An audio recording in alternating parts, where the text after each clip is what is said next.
Gunnar et Romain, premier podcast en français de la série Les Sopranos sur Spotify.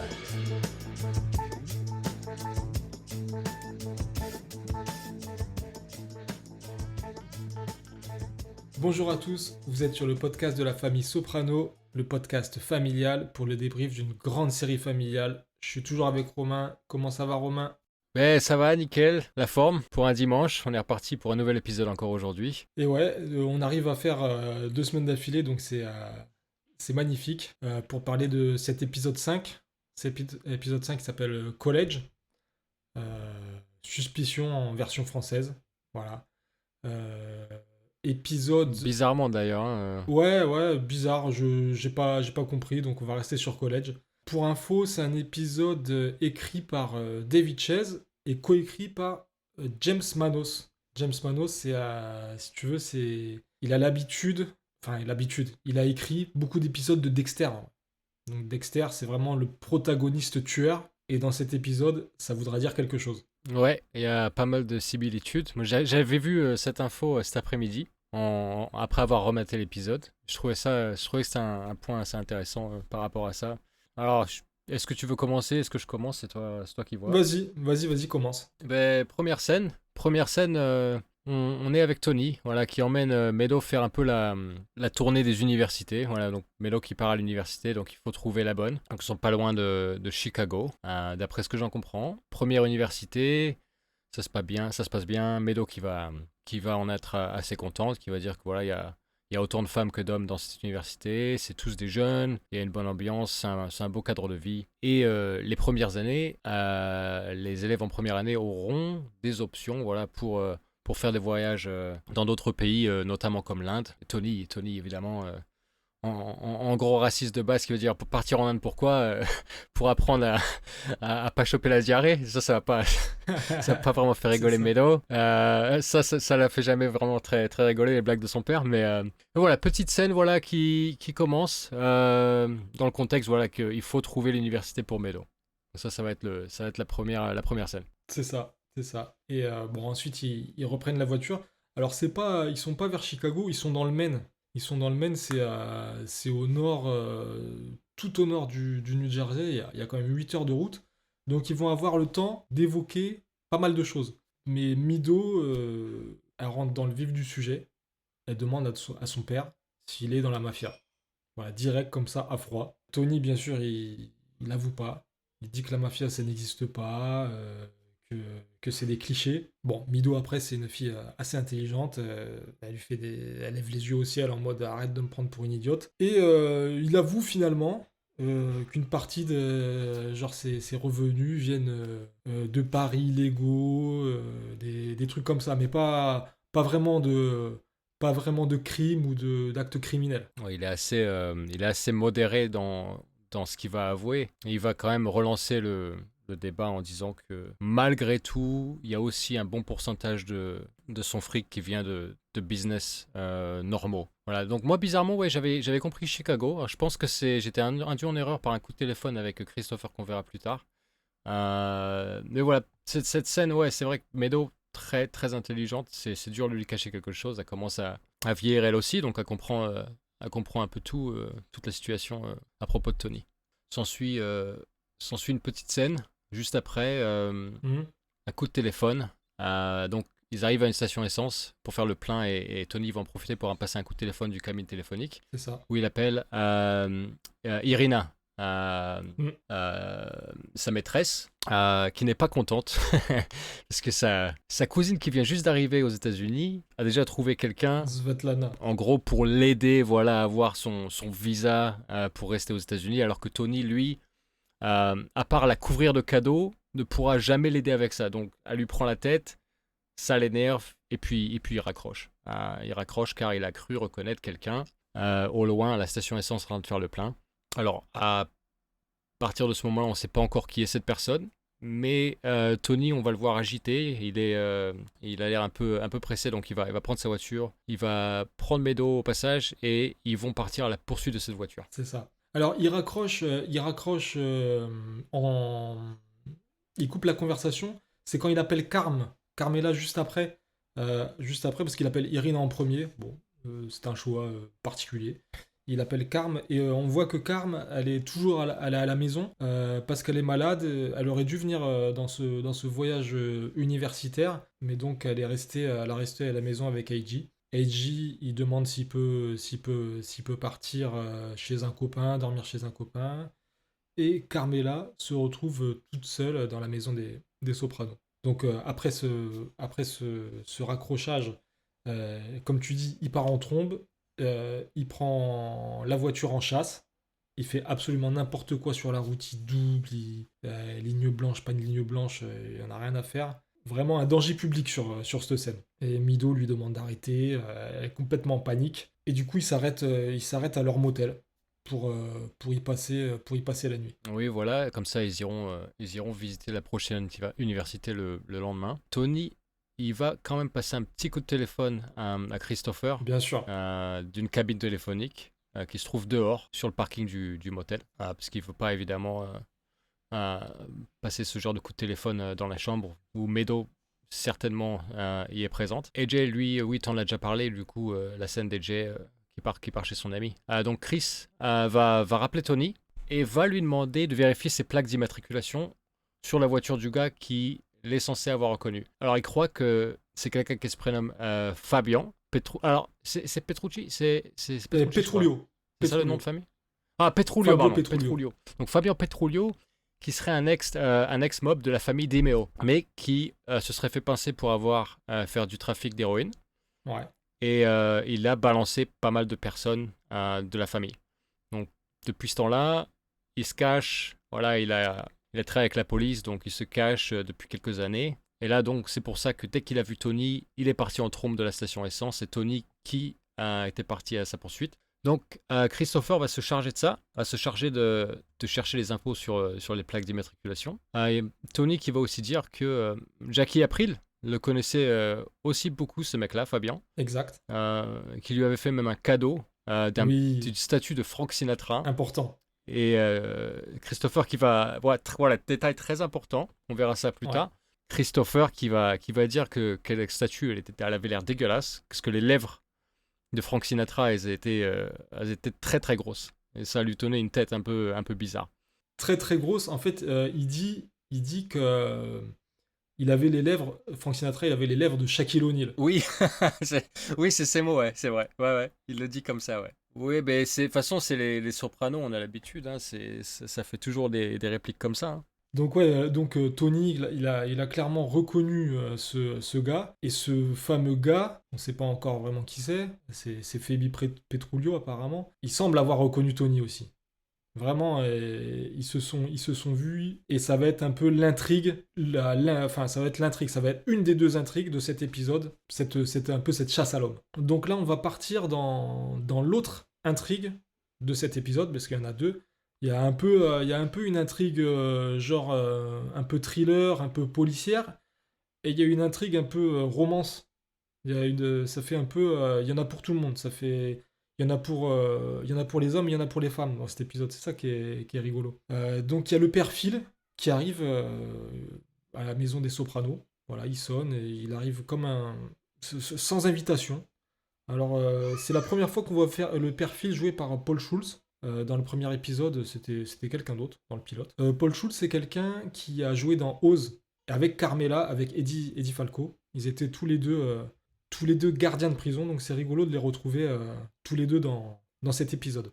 Donc voilà, il prétexte que la cuisine de Carmela lui manque, et Carmela va lui sortir un plat je crois que c'est un plat de ziti, c'est des pâtes gratinées. Et donc voilà, il va venir dîner sous le toit de Tony Soprano sans qu'il soit là. Alors, scène suivante, on va retrouver Tony et Meadow qui sont partis manger au restaurant pour finir cette journée.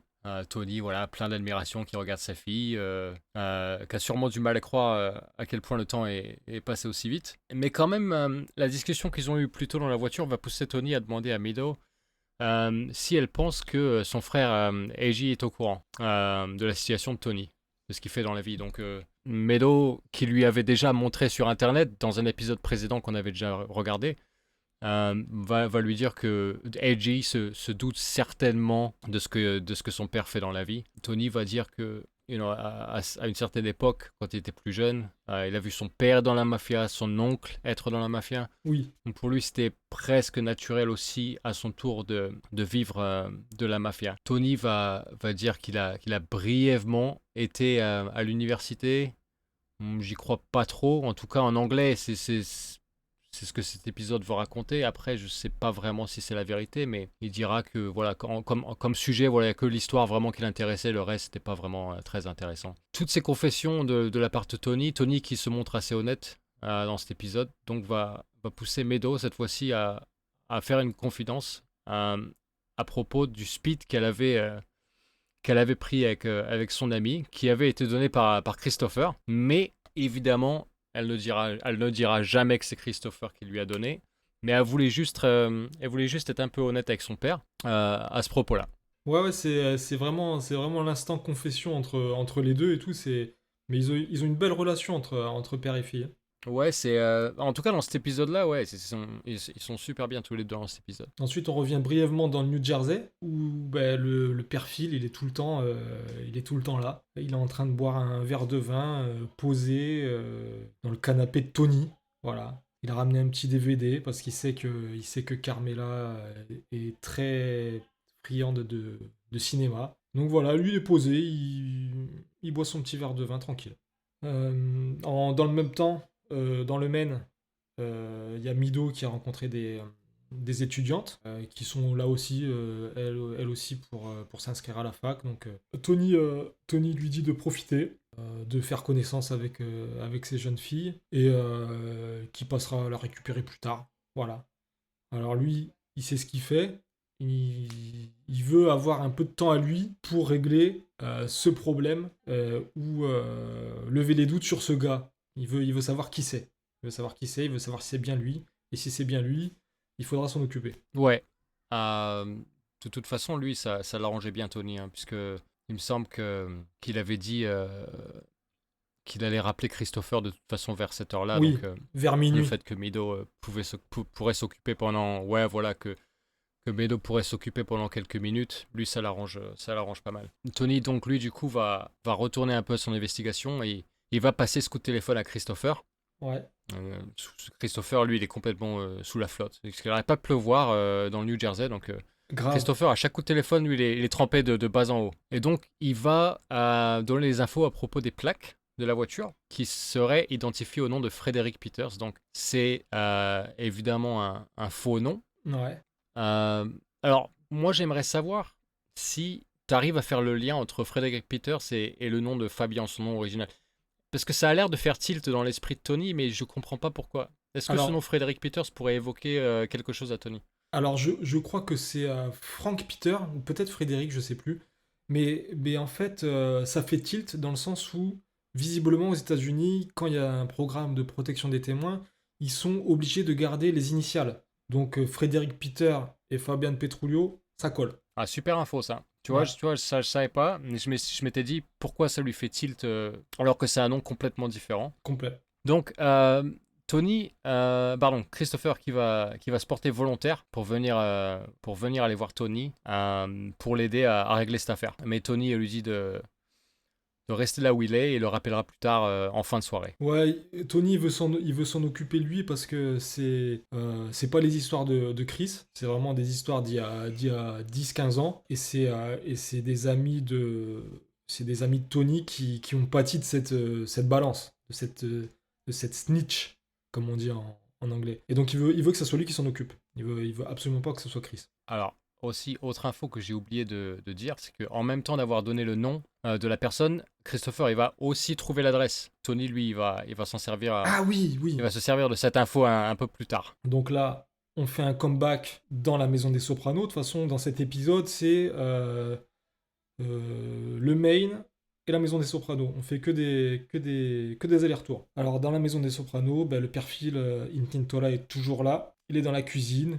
Il dit que Carmela doit le prendre pour un pique-assiette. Et là, le téléphone sonne. Et c'est le docteur Melfi qui appelle. Et là, Carm se rend compte que le psychanalyste de Tony est une femme. Et ça l'énerve. Ça l'énerve, elle se dit pourquoi il m'a encore menti. Je suis sûr qu'il se la tape. Elle est clairement vénère. Elle a un peu bu. Et là, tu sais pas, elle bouillonne en elle. Elle bouillonne en elle, elle se dit mais il me prend vraiment pour une conne. Ouais, après, je lui donne pas tort quand tu considères les, les aventures de Tony en général avec les autres femmes. Mais pour une fois, tu vois, pour une fois, elle a tort. C'est vrai que, bon, après, ça l'énerve évidemment, mais pour une fois, Tony est innocent à propos de Melfi. Ouais, mais oui, vu le passif de Tony, elle a raison. Et Tony, il aurait dû lui dire direct. Il aurait dû lui dire direct que c'était une femme et ça aurait désamorcé beaucoup de choses. Ouais, mais après, c'est pas comment elle aurait réagi, tu vois. C'est dur à dire. Carmela, elle est un peu chiante comme ça. Mais on sait-on jamais. Celle suivante, on va repartir encore sur Tony, voilà. Et là, il est à la traque de Fabian. Donc, il va à l'adresse qui a été donnée à Christopher et il va l'observer un peu de loin. Donc, Fabian, il est avec sa femme dans le jacuzzi du jardin. Et Tony, lui, va un peu les espionner, voilà, au-dessus de la barricade. Je sais pas comment t'appelles ça en français, pardon, désolé. La clôture, pardon. La clôture. Et là, la fille du couple va se réveiller. Ça va les sortir du jacuzzi. Tony va faire un tout petit peu de bruit par accident. Et là, le chien va aboyer pour signaler le danger qui peut être dans les alentours du jardin. Donc Tony, lui, il va se barrer en vitesse, très très vite. Et là, tu vois que Fabian, il commence à être assez parano, parce il va tout de suite aller ouvrir sa porte principale de la maison. Il va regarder la voiture de Tony partir au loin.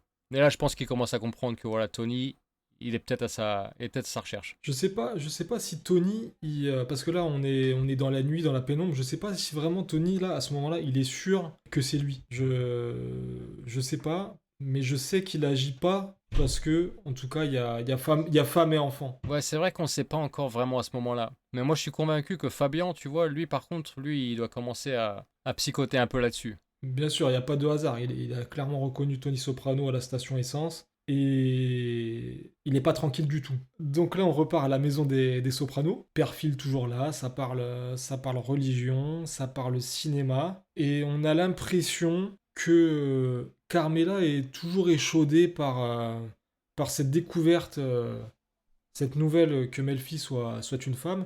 T'as l'impression qu'elle regarde genre le Père Phil avec désir.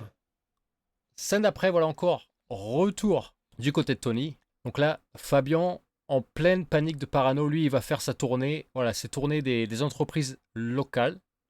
Il va demander un peu partout s'il y a un mec de New York qui le cherche. Un mec assez grand, un peu gros, qui posera des questions à propos de Fabian, voilà, pour le retrouver ou quoi que ce soit. Donc voilà, il est un peu dans la paranoïa maintenant, il commence un peu à demander à tout le monde. Là, il commence à s'armer, donc il a une arme dans la voiture. Et de son côté, Tony, lui, va chercher dans l'annuaire à l'ancienne l'entreprise de Fabian. Donc il va essayer de chercher où est-ce que ce mec-là travaille. Donc sans succès au début. Et puis finalement, il va trouver une espèce d'agence de voyage qui propose des voyages qu'en Italie avec le nom de Peters. Donc ça va mettre la puce à l'oreille à Tony et lui, il va tenter d'aller s'y rendre pour confirmer si oui ou non c'est bien cette personne. Ouais, c'est ça, il se rend à l'espèce de petit bureau de Fabian. Et là, il regarde un peu à travers la fenêtre. Et il voit, comme on disait en début d'épisode, un buste en bois, celui de Regan. Et là, il se dit, c'est bien lui, c'est sûr, c'est la preuve formelle que c'est lui. Ouais, c'est le jackpot là. Ouais, bah ouais. Et de son côté, Fabien Petrolio, il se renseigne aussi, tu vois. Il veut avoir le cœur net. Et il va au motel des Sopranos et il voit qu'ils sont bien enregistrés à ce motel. On voit Soprano M, Soprano A. Donc les deux sont démasqués en même temps. Enfin, démasqués. Ils ont les certitudes, c'est bien les gars qui cherchent. Ouais, maintenant ça y est, c'est confirmé. Donc là, ils sont tous les deux à la recherche de l'autre. Maintenant, qui aura trouvé l'autre en premier, tu vois, on verra ça plus tard. Mais là, ouais, la situation monte d'un cran. Scène suivante, on retourne à la maison familiale Soprano. Carmela et le père Phil, regarde un film encore. Le prêtre, lui, toujours à la picole. Là, je sais pas combien de verres il a picolé pendant cette soirée, mais plus qu'une bouteille à mon avis. Et là, tout à coup, Carmela, qui s'effondre en larmes et qui va dire au prêtre qu'elle pense qu'elle n'est pas une bonne personne. Donc le prêtre va arrêter, va poser son verre de vin et il va faire un genre de confessionnal improvisé un peu dans le salon. C'est ça. Donc Carmela qui va admettre qu'elle vit dans l'hypocrisie en fait depuis tant d'années, parce qu'elle voilà, elle accepte son comment dire son quotidien, son train de vie, voilà, tout ça, ça provient d'argent sale, du crime, de la violence, voilà, et par conséquent, voilà, ses enfants aussi font partie de ce cadre de vie. Donc du coup, elle se sent coupable de s'être mettre dans cette situation-là et avec ses enfants. Elle se sent coupable, mais elle a surtout peur un peu du karma, tu vois. Que genre ses enfants vont le payer plus tard. Ah, tu le vois ça comme ça? D'accord. Ouais, je vois ça un peu comme C'est ça. possible, Ouais. hein. C'est possible. C'est compliqué comme situation. Ouais, voilà, elle va aussi admettre que voilà, Tony a commis des actes horribles, mais malgré tout, elle ira jamais à son encontre en fait. Elle le laisse faire. Donc voilà, donc elle est pas bien par rapport à ça. Donc ouais, elle demande de l'aide au père Phil et il lui propose de se confesser. Alors Carmela, elle est un peu toujours dans le mensonge. Elle dit ouais, ça fait une semaine que je me suis pas confessé, que je dis un mois, et après elle dit oh, mais 20 ans que je me suis pas confessé. Donc c'est ça l'hypocrisie, tu vois. Elle fait la meuf pieuse catholique, mais elle a accepté que de vivre sous le même toit. Oui, elle a fait ses le choix, diable. puis Ouais. ça lui convient très bien. Donc, enfin, jusqu'à maintenant, en tout cas, ça lui convenait. Là, on retourne au motel des Sopranos. Il y a le fameux Petrulio qui est dans sa voiture armé. Tony est parti récupérer Mido, qui est complètement saoul. Tony qui la tient pour rentrer dans la chambre. Petrulio, lui, il est dans sa voiture. Enfin, dans sa voiture, il est sorti de sa voiture. Il a braqué au loin Tony Soprano. Il l'a dans le viseur, mais il est interrompu par un couple de personnes âgées.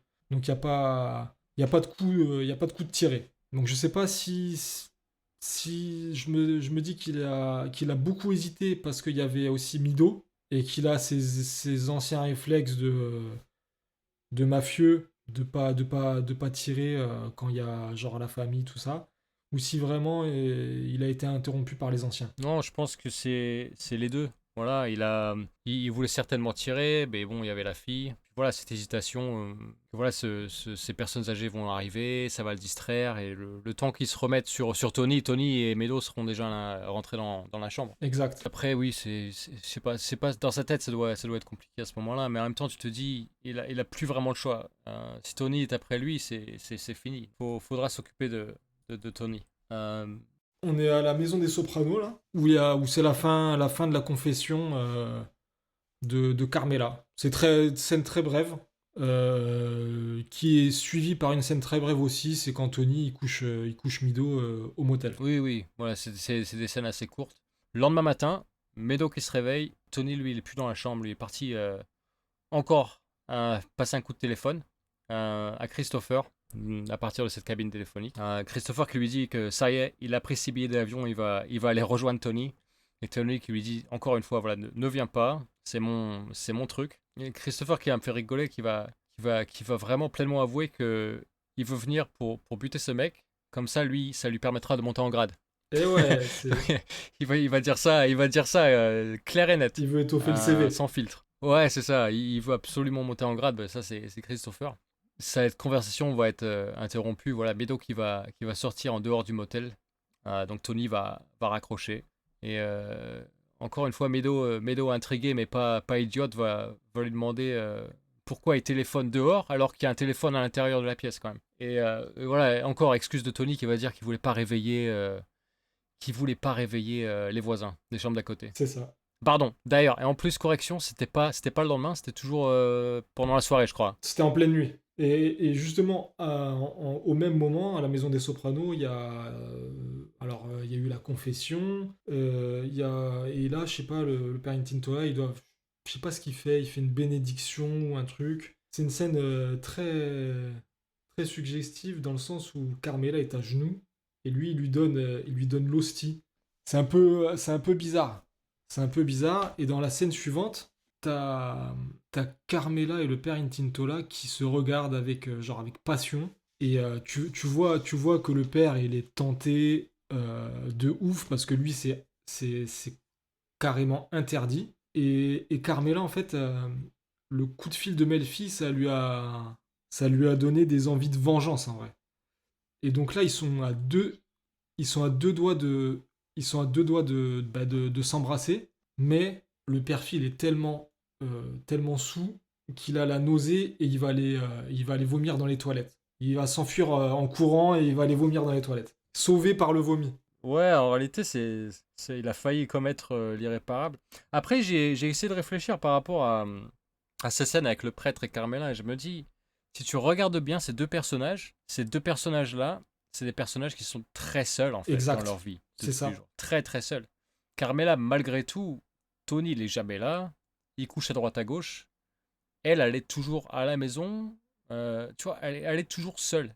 Et le prêtre, c'est pareil. Ouais, et puis sans Carmela, elle a pas de réelle passion, pas de réel but. Euh, Ouais, ouais, et ouais, c'est sa femme foyer, quoi. c'est ça. Comme tu dis, c'est deux personnes seules. C'est deux personnes seules. Alors, ça m'a. J'aime bien cette petite scène d'après, moi j'ai bien aimé. Alors, c'est. Là, on retourne au motel, où là, Mhm. Tony est dans son lit, et là, le téléphone sonne au motel. Donc, Tony va Oui, décrocher, Carmela va l'appeler, donc le téléphone va sonner, Tony décrochera le téléphone, et là, rien.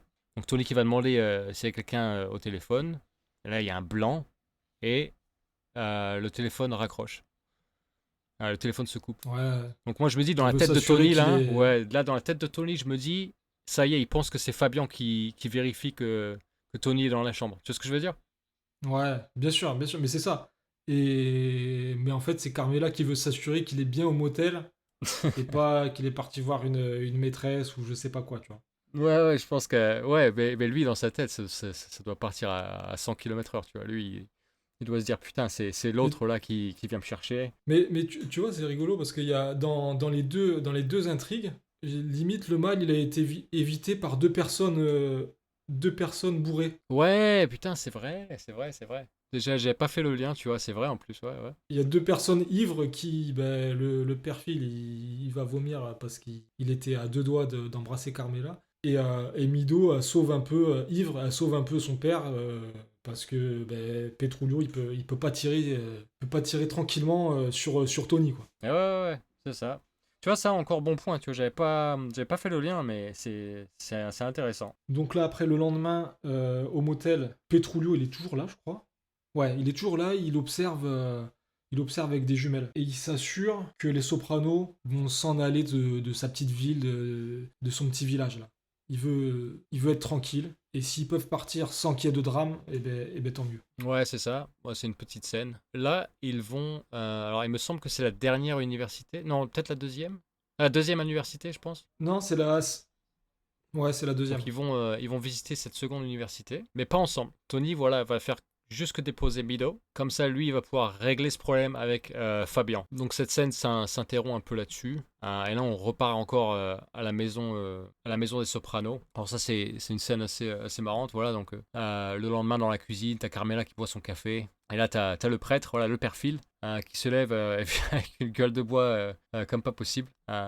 Et inquiet, très inquiet, parce que je pense pas qu'il se rappelle de tout et qu'il va demander à Carmela si effectivement il ne s'est rien passé. Carmela, elle est assez froide hein, dans cette scène. Je sais pas trop à Ouais. quoi elle pense exactement. Alors, je sais pas si elle est un peu saoulée que rien ne se soit passé, ou tu vois, j'ai du mal à la situer dans cette scène. Mais Elle est peut-être saoulée que rien ne se soit passé et elle est peut-être elle se sent fautive aussi, tu vois. C'est pour ça peut-être qu'elle veut couper court ouais, ouais, c'est possible. et pour qu'ils partent. Oui, bon, du coup, elle va dire au prêtre qu'il va falloir se préparer à partir parce que voilà, Edgy va rentrer à la maison Et le prêtre, il va faire une bonne remarque, il va dire qu'il a laissé sa voiture juste devant la maison toute la nuit et que ça risque de jaser dans le voisinage. Et il lui dit aussi que la veille, c'était la plus grande épreuve que Dieu lui ait donnée, Oui. hein, de résister à cette femme. Ouais, ça doit pas lui faire plaisir à Carmela d'entendre ça, mais elle se voit comme le diable à ce Ça moment-là, lui- je pense. Non, je sais pas, ça lui fait pas plaisir, mais en tout cas, elle se dit, mais putain, mais je vis avec un mari tellement immoral que comment ce mec, il peut être aussi droit, tu vois. C'est juste, c'est le grand écart entre les deux, tu vois. Ouais, c'est vrai.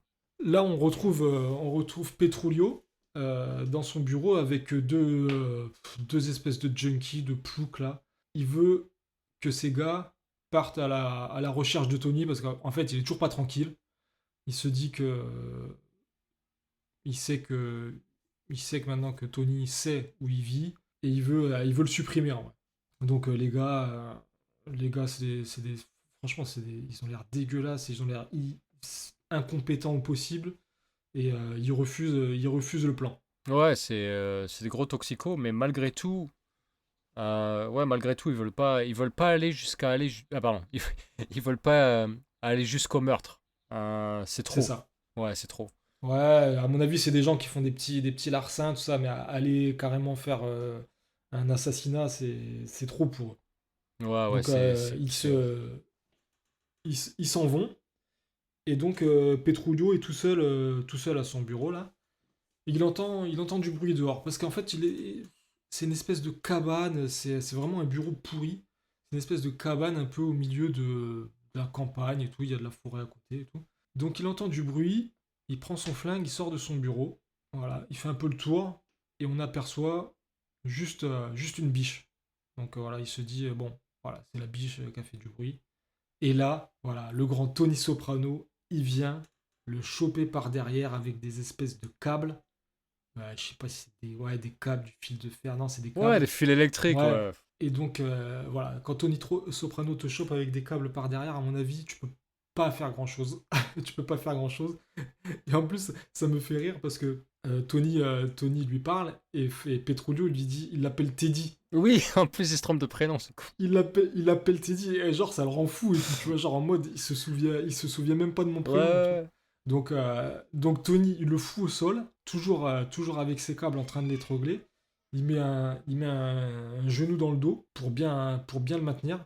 C'est assez long dans l'étranglement. Donc Petruglio lui dit ouais mais je t'ai pas tué, il y avait ta fille, machin et tout, laisse-moi la vie sauve. Mais Tony il l'entend pas de cette manière. Il y a des potes à lui qui ont fait de la prison, 10 ans de prison. Et donc il l'étrangle, il le tue. Ouais, il essaie de l'avoir au sentiment. Mais en fait, Tony, je crois que Tony, plus tôt dans l'épisode, il va dire que c'est aussi vis-à-vis de son père, parce que quand son père l'a très mal pris, il s'en est jamais remis, apparemment. Tu vois. Bon, après, c'est ce qu'il dit. Et oui. Après, est-ce qu'on peut revenir une minute sur cette cabane, vite fait, là ? Bien sûr, bien sûr. T'as vu la baraque, t'as vu la baraque du mec ? Et t'as vu son bureau ? Ouais. C'est quoi ce contraste bizarre, son là ? bureau, Son bureau, c'est vraiment un truc pour C'est un KGB. s'occuper peut-être là. Ouais, mais c'est pourri, c'est pourri. Mais ouais, mais t'as vu la baraque qu'il a ? C'est ouf. Ça avait l'air d'être spacieux. Ouais. Putain, le mec, il a des millions et son bureau, c'est un taudis, quoi. Je sais pas, je trouve ça bizarre. Et d'ailleurs, tu sais, quand Tony le tue, ouais. À la fin, on voit les canards. Oui, les oies sauvages, ouais. Qu'est-ce que t'en penses ? Alors, j'ai réfléchi à ça, mais j'ai pas vraiment d'idée fixe par rapport à ça. Enfin, pas sur cette scène, en tout cas. Moi, j'ai pas non plus... Alors, pour moi, l'histoire des canards, c'est par rapport surtout à sa famille. Oui. Donc, je sais pas si c'est le fait que Mido parte du foyer, peut-être, je sais pas. Après, je me dis que peut-être c'est symbolique comment te dire ? Je me suis dit peut-être qu'à la limite, ça pourrait être un signe, genre... il a fini tu vois, il a mis terme à une histoire de famille. Tu vois ce que je veux dire ? Ah, peut-être aussi, ouais. La famille Dimeo. Ouais, non, peut-être. Peut-être, mais après, voilà. De toute façon, il y a plusieurs, à mon avis, il y a plusieurs interprétations possibles sur ça.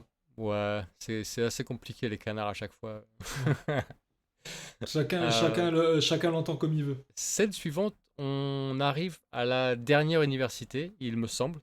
Ouais. Bah, en fait, Euh, il revient prendre Mido qu'il avait laissé. oui, oui, voilà, Parce il passe la chercher. il avait prétexté qu'il avait oublié sa montre.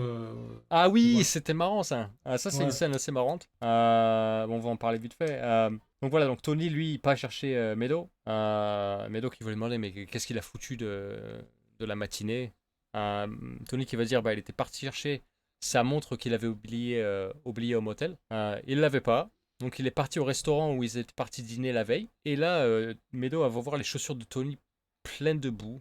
Elles sont Ouais. dégueulasses. Elle va dire, mais qu'est-ce que t'as fait à tes chaussures? Je dis, ah, mais j'ai dû passer derrière le restaurant, j'ai marché dans une flaque de boue, parce que le restaurant n'était pas ouvert, donc il a fallu que j'entre par la porte de derrière. On a peut-être que du baratin, tu vois. Et là, on voit sa main en sang, parce que Tony, il a une marque, la marque du câble. Il lui a Ouais. coupé la main. Et là, Tony qui va dire qu'il s'est coupé. Alors, en français, je sais pas comment il le dit, mais c'est une sorte de porte anti-courant d'air, tu vois. D'accord. Mais je crois en français, c'est plus du fil barbelé, je pense. Enfin bref, il s'est coupé la main sur une porte. Meadow, pas conne, elle y croit pas trop, tu vois, ça se voit qu'elle y croit pas du tout. Mais même, elle lui dit, je suis sûr que t'es parti voir ce mec et tout, tu vois. Ouais, ouais, ouais, Elle elle va est, rester là-dessus. elle est assez clairvoyante sur ce qui se passe. Bon, Après, Tony, Tony, il est maladroit, tu vois, il est facile à comprendre, tu vois, en en réalité. fait, il répond du tac au tac, tu vois. Tu vois que c'est. Ouais. Il a déjà préparé ses réponses et. Moi, j'aime bien quand il baratine, parce que ça se voit tout de suite. Tu vois. Ouais, et puis en plus, il le fait avec le sourire et tout. Tu vois bien que c'est. Bon, en fait, il avoue rien et en fait, ça se finit là-dessus. Ça se finit là-dessus. Elle lui dit qu'elle l'aime et que, en fait, elle se demande comment ça serait la vie avec un père normal. Et elle se dit qu'en fait, c'est peut-être pas, ça serait peut-être pas mieux parce qu'il y a il y a des gars clean qui font des sacrés métiers de connards. Donc elle se dit que bon, Ouais, c'est du pareil au c'est même. la même chose quoi. Scène suivante, il y a Tony et Meadow qui arrivent à la dernière université avant de repartir chez eux. Donc là, Meadow va partir dans une sorte de salle avec un professeur. Et là, Tony il va rester dans le couloir. Et sur le mur, il y a une phrase un peu philosophique qui va dire que aucun homme peut avoir deux visages pendant trop longtemps. En fait, ce que ça voudrait dire, c'est que au bout d'un moment donné, au bout d'un moment, tu te feras toujours dévoiler en fait. C'est dur pour moi à faire la traduction, mais en réalité, ça parle justement de ces deux côtés en fait, ces deux visages d'une personne. Ce qui est exactement ce que Tony fait dans la vie, tu Et vois. quand t'as deux visages, ben au final, à la fin, on sait plus lequel est le vrai. C'est un peu ça. Oui, c'est ça, c'est ça. Donc c'est assez philosophique. C'est pas facile à traduire pour moi là, Mm. malheureusement, mais ouais, c'est le thème de cette phrase, c'est ça quoi.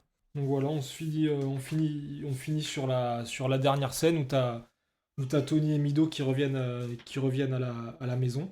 Il y a, il y a Carmela qui prend les devants et qui dit que le père est resté là, il est resté dormir sur le canapé, et qui a rien eu, qui a rien à se reprocher. Tony, il dit mais j'en étais sûr, ce père est homo en vrai, tu vois, parce que pour lui c'est juste pas possible d'aller dormir chez quelqu'un et de pas avoir de relations sexuelles. Donc lui direct il dit qu'il est homo. Et en fait ça agace un peu Tony cette histoire.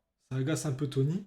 Ouais, il est pas tranquille, ouais. Ça agace un peu Tony. Et en fait Carmela, pour reprendre un peu le lead sur cette discussion, elle fait les choses dans le bon ordre, tu vois. Elle fait les choses dans le bon ordre et elle dit ah tiens au fait il y a ta psy qui a appelé. Jennifer. Là, tu. Et genre, elle balance le prénom comme une punchline et tout, tu vois. Ouais, ouais, ouais. Et là, elle reprend un peu le lead sur l'embrouille. Et là, Tony part dans des trucs, il essaie de se justifier, il court après elle et tout, tu vois. Ah, Carm et tout, je peux tout t'expliquer, je voulais te le dire, machin. Donc voilà, on finit l'épisode comme ça. J'aime bien cette scène. Il y a deux, trois trucs qui me font rigoler. Tu vois, la première, c'est quand Tony il fait mais qu'est-ce que vous avez foutu pendant 12 heures. C'est ça. Alors en français, je sais pas comment il le dit, mais en anglais, il va dire vous avez joué à quoi nommer les papes, tu vois, pendant 12 heures. Ah Genre un oui. espèce de quiz. Ça m'a fait rigoler ce truc. Le pop quiz. Deuxième truc Le pop quiz, ouais, le pop quiz. Et ouais, quand elle va dire le prénom de Melfi, Jennifer, et là tu vois la tête de Tony, tu vois, le sourire, il le perd instantanément. De fou. Et là, ça me fait de la peine pour lui, tu vois, parce qu'à chaque fois qu'il est honnête, ça lui retombe encore sur la gueule, tu vois. Mais il aurait dû le c'est dire, con, il hein, aurait mais, dû le dire. Après, peut-être qu'elle l'aurait pas laissé faire la thérapie non plus, tu vois, parce qu'elle est chiante aussi comme ça. Donc voilà, ouais, bon épisode. Alors c'est un épisode très, très centré sur les personnages de Tony et de Carmela, pour mieux les comprendre. C'est un épisode un peu Ouais. de fondation sur leur personnalité. Il y a que ça dans l'épisode, il n'y a pas d'histoire avec le crew de Tony, tout ça. Et en fait, c'est un épisode qui a été genre un peu fondateur dans Les Sopranos, dans le sens où HBO, au départ, ils voulaient pas que Tony soit meurtrier. Ils avaient pas envie Ouais. que Chase le fasse criminel, enfin même assassin, parce Ouais. ils avaient peur que les gens n'adhèrent pas au personnage. Et Chase, il a mis son veto, il a dit non, mais si Tony ne tue pas ce type, Tony Soprano est décrédibilisé, et en fait, c'est justement ça, c'est justement si on prend cette voie que les personnes ils vont complètement se désintéresser de la série. Et oui, parce que bon, si t'as un boss du famille de mafia qui fait rien à propos d'une balance, tu perds toute crédibilité, ouais. Mais après, tu parlais, c'est juste pour cet épisode-là ou c'est Non, en général dans la série? Non, sur cet épisode-là, HBO ne voulait vraiment, ils avaient dit à Chase Ah ouais. que non, c'était pas possible que le personnage principal il tue quelqu'un, en plus sur un meurtre prémédité et long, tu vois, tu sais, genre le gars il l'étrangle et tout, tu vois, c'est assez dur. Ils voulaient pas mettre ça à la télé, et Chase il a dit non, mais on est obligé de passer par là. Mais oui, de toute façon, un jour ou l'autre, il faudra bien montrer Tony comme ça, quoi. Ouais, ben, bon épisode. Moi, j'ai bien aimé cet épisode. Moi, j'aime bien de voir le côté familial, en fait, parce que c'est pas le Tony que tu vois en général. Bah, J'aime bien ce côté-là. c'est justement le truc, c'est la réflexion qu'avait eu, je sais plus qui, j'avais lu ça. En fait, dans les films de mafia, tu te souviens jamais de la femme du personnage principal, tu vois. Tu sais jamais comment elle s'appelle, tu sais pas qui c'est. Et là, Carmela, elle est traitée avec autant d'importance que Tony Soprano. On est sur vraiment les deux personnages principaux de la série. Ouais, c'est vrai, il y en a autant pour l'un que pour l'autre. Bon, ben voilà, c'était cool. Ouais, c'était un mini-film comme on en aura plusieurs dans les saisons qui arrivent. Je pense surtout à Pines Barrow, tu vois, des mini-films à l'intérieur des saisons. C'est Ouais, vraiment il y des a histoires quelques isolées. épisodes comme ça. Putain, j'ai vraiment hâte qu'on arrive à certains épisodes parce qu'il y en a, je pourrais en parler pendant quelques heures. Ah ouais, mais ça, on y arrivera petit à petit, dimanche par dimanche. Donc voilà, on vous remercie de nous avoir écoutés pour cet épisode 5 de la série. Donc on se retrouvera sur l'épisode 6 la semaine prochaine si possible, si tout va bien. Parfait. Merci à toi, Romain, pour ton temps. Et merci à tout le monde de nous avoir écoutés. On vous dit à la semaine prochaine. Merci beaucoup. Ciao. Ciao, ciao. Merci à tous.